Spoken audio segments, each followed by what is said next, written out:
Hi, I'm Judy. I'm the lawyer. And I'm Carol. I'm the writer. And I'm Peggy. I'm the bookseller. And the three of us are the Wildflowers.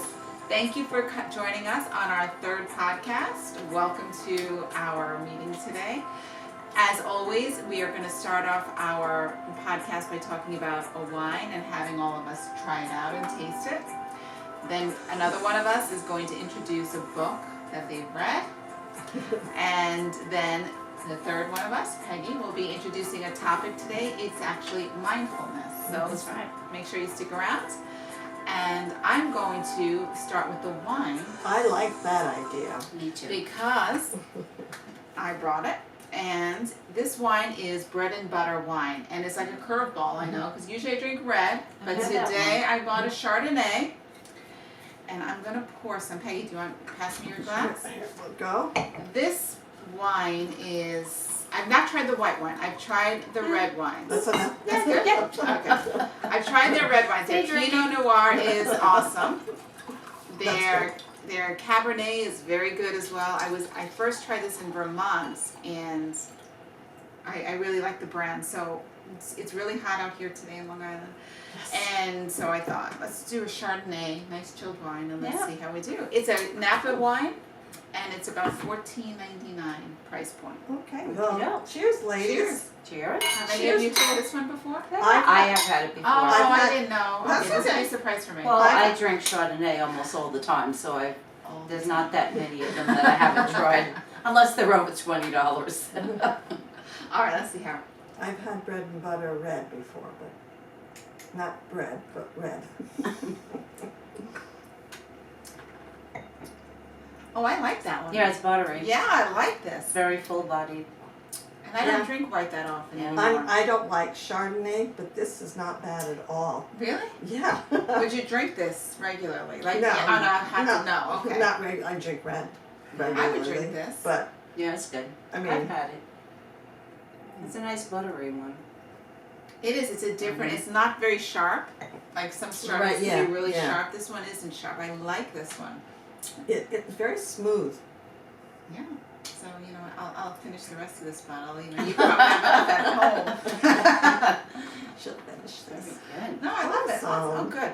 Yay for me. Yay for you and Yes. Excellent. Bread and butter. Awesome. you. And that's from Napa? You It's said? a Napa wine. It's $14.99, and you know, like I said, I almost went with a different Chardonnay, Mm-hmm. but I said I have to try this. I've already tried all the reds, Yeah. and I know they're good. And I obviously I want something to be good that we try. So I Yeah. thought I took a chance, and I thought it was a good one. I opened the wine the other night. It was not good at all, but Yeah, it happens. Don't once say in a what while. it is. I won't say what it is. No. I don't even remember what it was. Well, awesome. So now we get to talk about books. Yes, I've been looking forward to this one. Thank you. Yeah. Well, today's book that I'm going to discuss is The Age of the Child by Kristen Setzi. And actually, I found out about Kristen years ago when I was writing for the Huffington Post. And I don't write actual book reviews, but I write about books. And she reached out and asked if I would read her book, The Homefront. And she ended up retitling it, though, Pretty Much True. And so I wrote about it in the Huffington Post, and in part, because I'm not going to read the whole thing, but in part for the Huffington Post, it was called The Homefront, the time I wrote. There are few stories written from the point of view of a loved one back home waiting, and waiting some more, not knowing if or how the soldier will return home. Perhaps that's because so few have found an interesting way to write such a story. But that has changed thanks to Kristen Setzi. And I just absolutely loved her writing. And so when I knew that she had this book, The Age of the Child, out, I read this in November 2018. Wow. And the reason I know I read it in 2018 is because I keep a journal. And so I went back to my journal and I said, what did I say about it? Because I don't write a lot, like full reviews in my journal, but I wrote, Kristen is such a wonderful writer.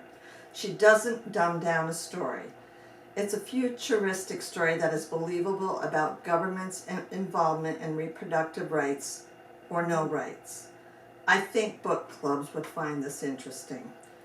Especially now. Yeah. That was a small blurb, and that was in 2018, and oh my goodness, how things have changed since then. It's just such a fascinating, well-written book, and it comes from a place that she's very passionate about. And don't go by my short blurbs. I'm going to read you another quick review that her name is Rebecca May Holiday, and she's Sorry. trouble. She's the author of The Beaches, and she says this about the age of the child. Something interesting and endlessly thought-provoking that the age of the child captures are the multiple sides of pregnancy. Wanting to be pregnant, not wanting to be pregnant, and what right the government has in controlling pregnancy. This isn't the first piece of dystopian fiction to consider these questions. The Handmaid's Tale and The Farm, to name a couple, have opened the dystopian genre to questions about reproduction. However, The Age of the Child is one of the first I've read to really consider the issue of reproductive rights and attitudes so deeply. She said that better than I did when I did my little blurb on my journal. So it's called The Age of the Child, and if anyone wants an autographed copy of this book, they can get it at VJ Books online. This is the letter VJ Books online. Now, Kristen also wrote under a pseudonym a book called No Children, No Guilt. And that's under the pseudonym of Sylvia D. Lucas. Is that nonfiction? Yeah, that is nonfiction, because she also has a podcast with two other women, and they're all in different parts of the country, of the world actually, and it's called Child Free Girls. And that's the thing, it's the choice, not childless, but Child Free Girls. So check out that podcast. The Age of the Child is, it's disturbing, and we're living it now, which is just, again, disturbing. Right. But it's such a well-written book, and I think it needs to get more readers. I would like to borrow that.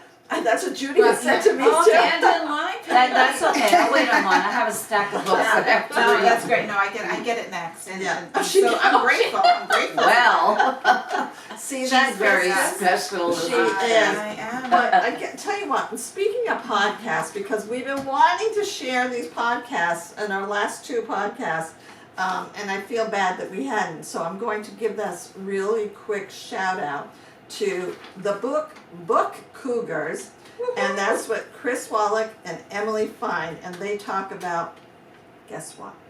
Books. Cougars. They talk about a lot of books. A I lot. actually watched that podcast once, and they put me to shame. Really? They really did. They How do read they a lot all those books? and travel a Wow, lot. I'm impressed. Right, Yeah. right. And they even have guests, the authors on, so they've been doing this for quite some time. So it's not their third podcast, but they have one.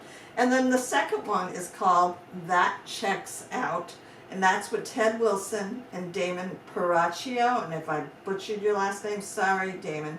But they describe their podcast for anyone who enjoys a sarcastic and ironic view of everyday life. Oh, So I like it's that. fun. Yeah, exactly. The thing is about these two other podcasts is that these are all former employees of Borders Books, as are Ooh, we. as we are So, too. yeah, Go absolutely. Borders. Woohoo, absolutely.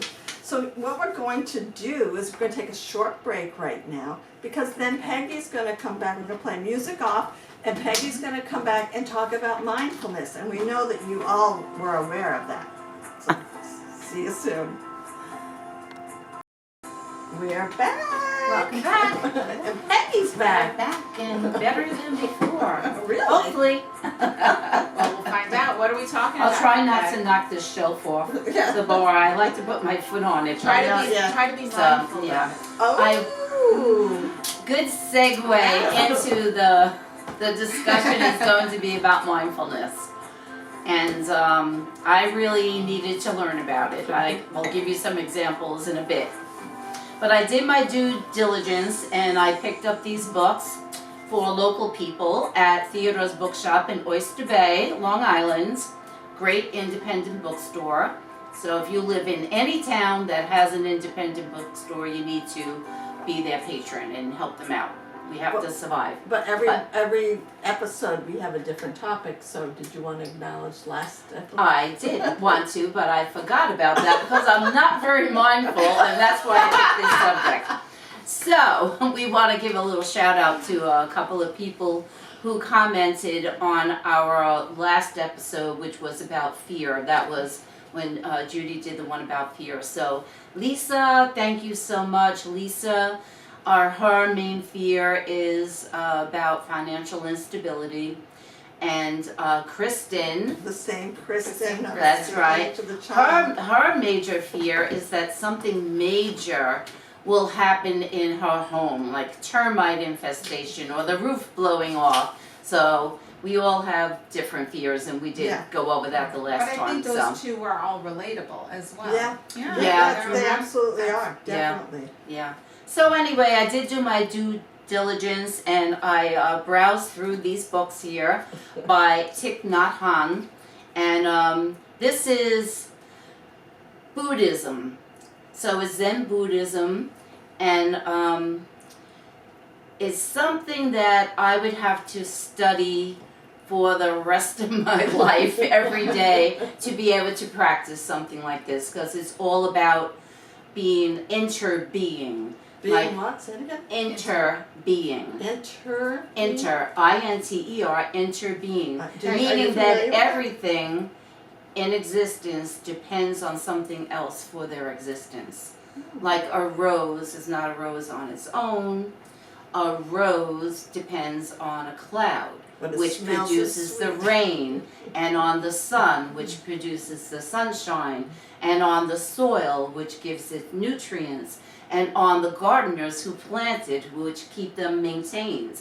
So in a grain of rice, it depends. That cloud is in there too. There's clouds in everything, because everything in nature depends on water. It was a pretty interesting read, but the reason why I wanted to talk about mindfulness was in my daily life. Not as deep as this, but just because I'm the kind of person who doesn't give 100% focus on what I'm doing at the time. So I'm stopping you in your focus, because I just want to, you're holding up 3 books, but those titles, are those the only 3 titles? Oh, no, there are many more. So This one is How to Eat. This is the one that I started with. Okay. So you can borrow this if you want to. Anybody who wants to look through it. I need free books. All right. So in How to Eat, actually, to apply it to my life. Okay. If you know how to eat, and if you're mindful of your eating, you will probably be a much healthier person. Right. Because if you are just sitting and thinking about what you're eating, you're going to pick nutritious food. You're going to know when to stop eating it. You're going to know when you're satisfied. So, and that's something, sometimes you're eating in a hurry, you're thinking about other things, and you go back for that second helping because it just tastes delicious. You're not really thinking about it, and then you say, oh my God, I'm so full. When you said that, like, it tastes delicious, and you go back because you want more, do you think if you were mindful when you're eating it the first time that would satisfy you? Because I think so, because usually we eat too quickly. Yes. So that's It reminds me of a story. Now, I've never met my great-grandfather, but my mother's grandfather, Modesto Jimenez. Say his name again. Modesto Jimenez. Wow. From Puerto Rico. He was, from what I understand, the best of men. And I wish I would have met him. But my mother spent a lot of her life with him, and she passed on a lesson, which it was ringing through my mind. He would, whenever she would eat, he would say, masticar, masticar, más despacio, masticar. More slowly. Chew slowly.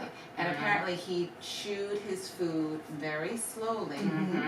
And I've seen pictures of him. He was a very tall, fit man, and I heard it's a healthier way to be. You get fuller quicker. Exactly. And you have a chance, your body has a chance to let you know you've had enough now. Right. You're satisfied and you're not hungry anymore. But when you're gobbling down your food, it takes a while for that feeling to catch up with you until you're all bloated. It's like educating other people, because I find that I do want to eat slowly. And even when I was a kid, my mother would say I was always the last one at the table, because I had seconds. But I like to take my time, but then like when my son is here, whatever, he'll get up and he'll want to do the dishes, and which I don't want to stop him from that, but it's like, but he's always very conscious. He goes, no, finish, and I'm just like, but then I feel rushed, because I feel like I'm being I think rude. That's our society. Yeah, but I like to chew slowly. I enjoy my food, and so that's interesting. According to Thich Nhat Hanh, also eating mindfully could teach you empathy. Yes. Because we have so much here, like we are grateful, to be grateful for what you're eating and all the work that went into preparing the meal or just getting that food, the farmers and distributors and all the people involved. And you could keep in mind, we're so fortunate because there's so many people in the world who don't have that. Martin Luther King Jr. has a speech similar like that. I'm going to butcher it, but it's something like, you get your coffee from farmers in South America. You wake up, you get your clothing that were weaved by people in a different part of the world. And by the time you leave your front door, you're already indebted to half the people in this world. It's something like, I have it at home somewhere, but also when you were saying like being empathy, like, it's funny how when you go to the grocery store, you don't see a sign that says by the meat, cow. No. You see beef. Right. You don't see a pig. You see ham or pork or bacon. And it's like, I think I told you, it's like when I sit down to eat, I don't pray, but I do say a silent thank you to this animal. And if I think about it too much, I stop eating because it makes me very sad. But it's chicken's called chicken.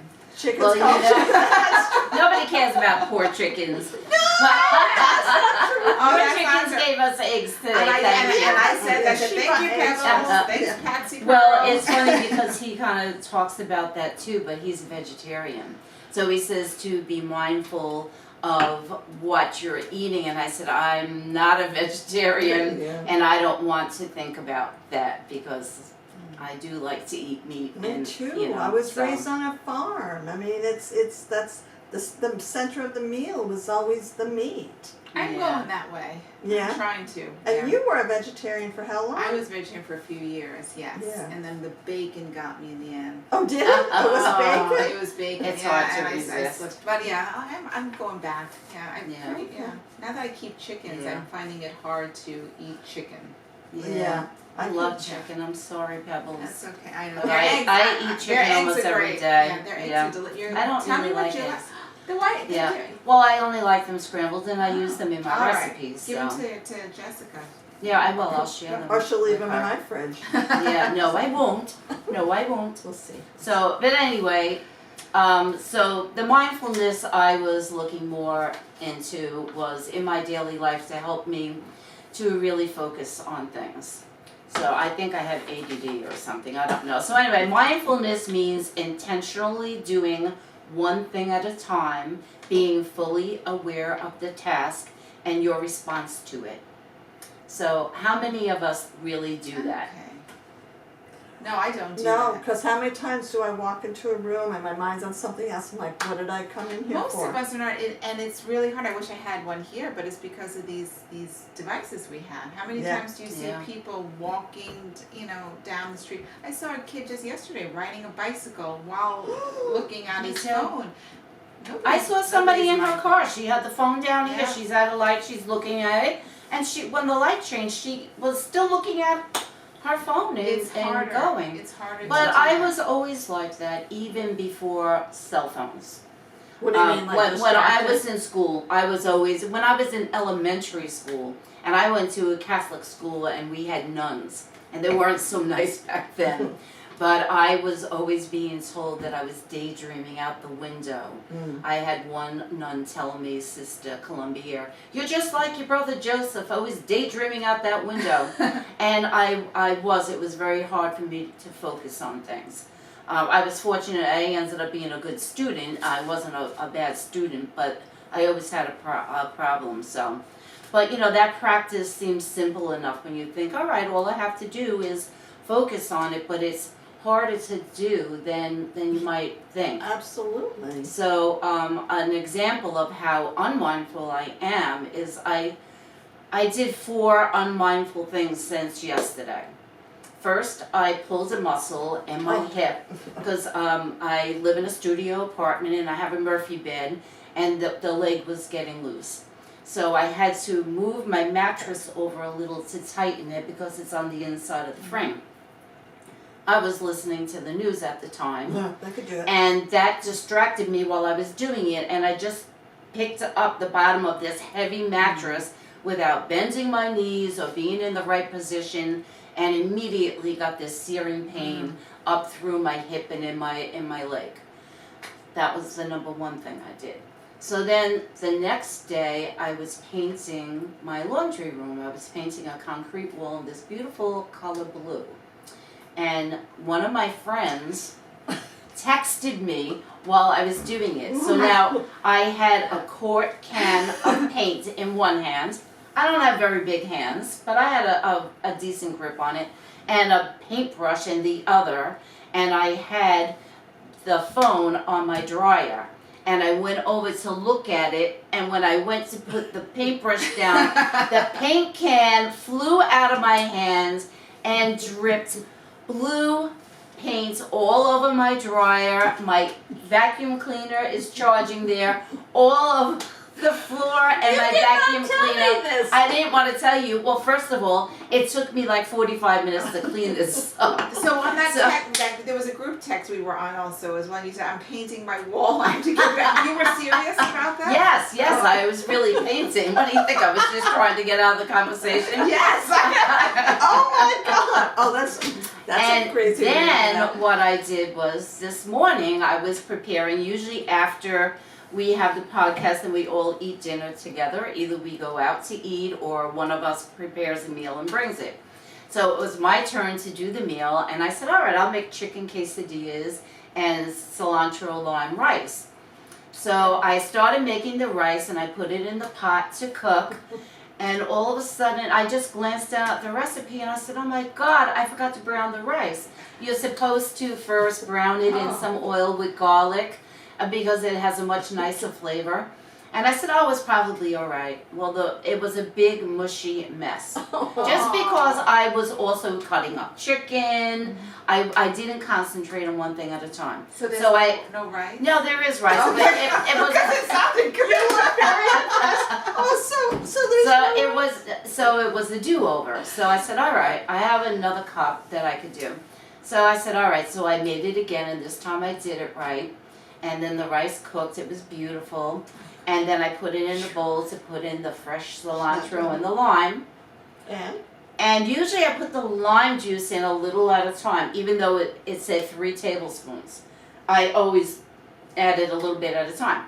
But I didn't, because I was listening to the radio on NPR. And I just took the little bowl I had and and I said, oh my God, there was so much lime juice in it. So I hope that you like lime. It's a little bit limey. You're lying. but that's what my issue is. But I think now I am learning, because it's very hard for me to stop and breathe. They have all these steps that you could do. Stop, take a breath, resettle yourself, meditate. It's hard for me to do that. I'm pretty fidgety. Have you tried meditation? I only try it. I've tried it a couple of times, but I listen to Allison Stewart on NPR, and she has, I think it's right before her show, a 1-minute meditation that this woman does. And I can't do it. Because one of you interviewed some people before this show, and meditation. Yes. There was a meditation app. Uh-huh. I forget the name of the woman. Do you remember who? That's you Monica. That Monica. is actually my sister Oh, Monica. it was Monica. Okay. Yep. So she talked about a meditation app, and I would like to know what app that is. She because I'm always looking told for me, good and ones. now I forgot again. You weren't very mindful. No, I wasn't. I should have written it down. But that was an interesting experiment because we were all at the beach together. I was with my sister Monica, my sister Maureen, and my brother-in-law Roy. And I had my camera with me, so I pretended I was like man on the beach, you know, woman on the beach, just walking along interviewing people, which I wanted to do, but people would think I was a weirdo. So I interviewed my family and asked them if they knew what mindfulness was and what was their idea of it. And it was funny how it was similar in some ways, but everybody had a different focus when it came to mindfulness. And then we did a couple of individuals. I asked Teresa. She was a friend of ours was here, but it was too long, the video. She gave me a 3-minute something answer. But, Well, mine were very long too, but Right. I had no intention of using them, but Right. now we're going to make that a feature. Right, exactly, which is kind of fun. But when Peggy told me that the subject was going to be mindfulness, this is how mindful I'm not. I looked at my Fitbit because I always count my calories. I count how I've walked, and I went, "Oh, there's one for mindfulness." Had no clue that I had it on my Fitbit that there's a mindfulness. yeah. I had no clue because it just didn't interest me. What does it do? I'm not sure because I didn't find out. Oh. You actually had like Deepak Chopra. I guess you could tell you different meditations, that kind of thing, if you clicked on it. But I'm just like, no. I love meditation, and I'm always looking for new ones to do. That's And really right now good. we do, my kids do it. I do it. I just peruse YouTube, and I look to see first of all how much time I have, because you can get it for like a 10-minute, a 5-minute, a 3-hour one, depending on what you want to do, and the reason why. And I really get a lot from it. I do, so I would encourage you to try. I think I would have to be in like a nature environment in order to do it. And it can't be any place where there's a lot of birds because I'm like, oh look, oh look, there's a goldfinch on my bird feeder. I do that at night. I go out after dinner and I read in the yard.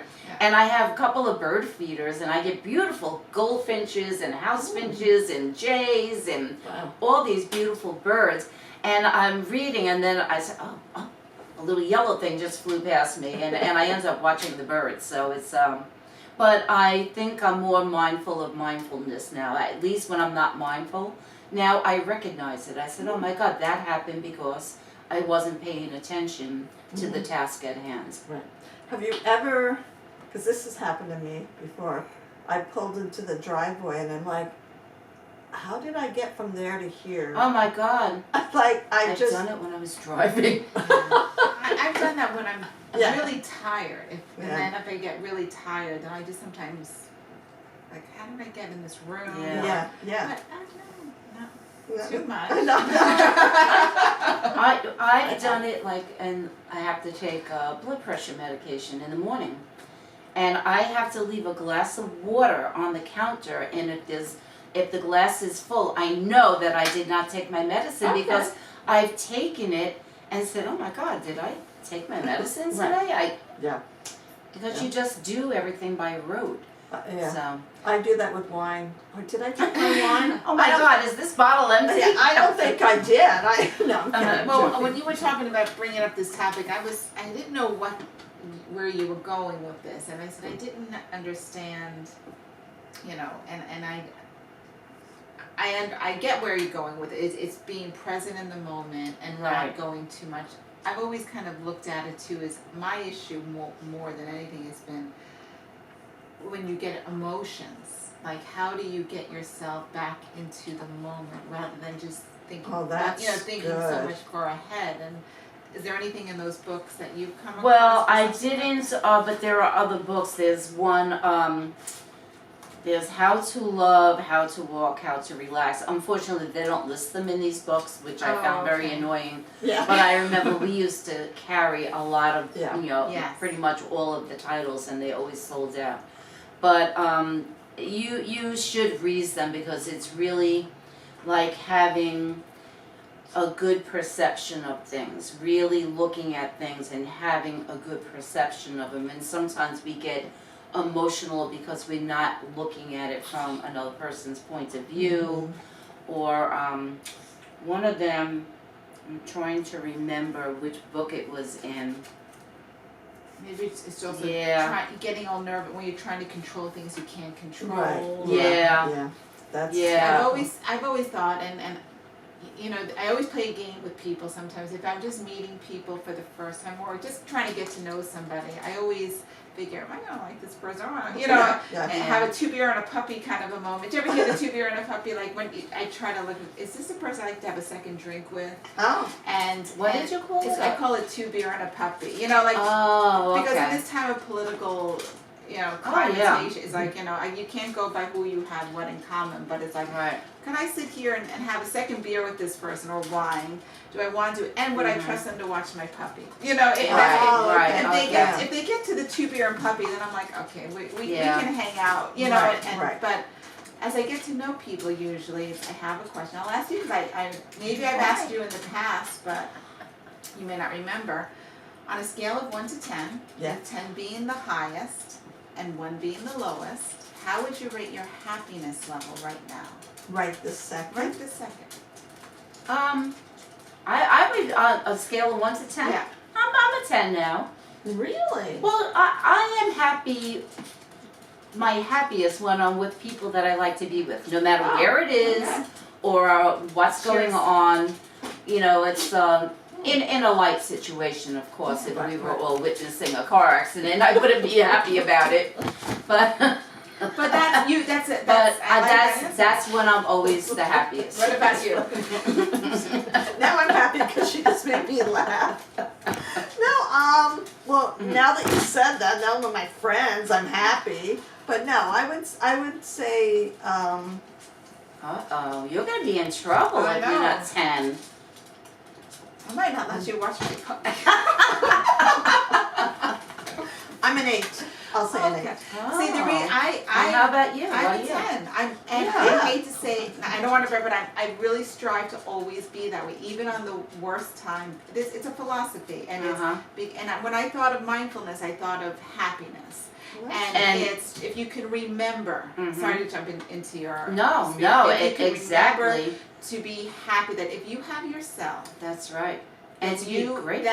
and be grateful, and I'll throw in my card here today because I'm here in my glasses. I have shingles. I'm the face of shingles right now, and it's in my eye, and I feel like I have a big swollen black eye. I'm vaccinated. But I remember when I got it, and I couldn't. I'm like, and I just stop and I think, I go, you know what? I've got myself. I haven't lost my vision yet, and I'm a 10. And that's just how I try to go about it. And so I always try to, and then you can gauge people. And if I would have just met you, I'd be like, yeah, you're my people. I'll come and I'll hang out with you. Yeah, and we don't have a whole lot more time. Okay, what are we up to? Well, that wasn't flipped out the right way. Oh, I knew it. You gave me the stink eye. I could go look and see. Excuse me a minute. We're going to check the camera because we don't want this. Secretly, Carol's very controlling. All right, 23 minutes to 24 minutes, so we still have, like 5 minutes. Okay. So, anyway, so that was what I wanted to achieve, just to be more aware of it and now try and really be mindful when I'm doing things. And I tried to do it last night. I was reading Cormac McCarthy's new book, The Passenger. It's coming out in October. And I've been very distracted reading it because it's kind of a weird story. And last night I said, just sit down and really just read it and stop thinking about anything else. There's something in these books that I learned and that they call NST, radio NST. And radio NST means non-stop talking. And I have that. I am always in a conversation in my head, the people, like I could be talking to Carol, if I think of an idea that we could do for on the road book events, I will have that conversation with you in my head and you will answer me. And I do And I'm that. not even there. I do it constantly. I have that nonstop talking, and some of us get it at night. I know. Yeah. You know, you wake up in the middle of the night and like you can't shut off your brain. Yeah. So and did you want to talk about something? Not right now. That I was just want, in your mind. Yeah, no. Exactly. But what I want to say is to people is, what did you think about our conversation for mindfulness? I would love to get your feedback. You know, we're on YouTube. We're on Facebook. Yes. Still don't have the website Aren't yet. we on Apple? No, that's got to be set up. Okay. So That's all. Facebook, Okay. YouTube, right now. But let us know what your thoughts on mindfulness are, what you do for Right. mindfulness. Yeah. If you have any tips, because we can all use it. Yeah, And definitely. Be sure to get the age of the child. And again, VJ Books online has autographed copies. But if you don't need an autographed copy, just get the book anyway. But And if any of you read the books that we talk about and want to let us know, I know somebody picked up The Lab Girl as well after we talked. Yes, put a message. I'd love to hear if you like the things that we like, or the wine as well. yeah, because if it goes out and no one responds, it's really hard to know, if people are paying attention. Right.